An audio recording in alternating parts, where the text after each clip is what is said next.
చేసుకోనంత కాలం సినిమాలు, వెబ్ సిరీస్లతో బిజీగానే గడిపారు. పెళ్లి కుదిరించుకున్న తర్వాత కమిట్ అయిన ప్రాజెక్టులు పూర్తి చేశారు. కానీ పెళ్లి తర్వాత మాత్రం లావణ్య పూర్తిగా ఇంటికి పరిమితం అయింది.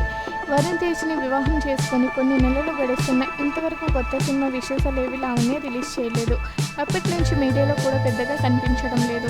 దీంతో ఆమె సినిమాలు చేస్తున్నారా, రిటైర్మెంట్ ఇచ్చేశారా అన్న సందేహం సైతం వ్యక్తమవుతుంది.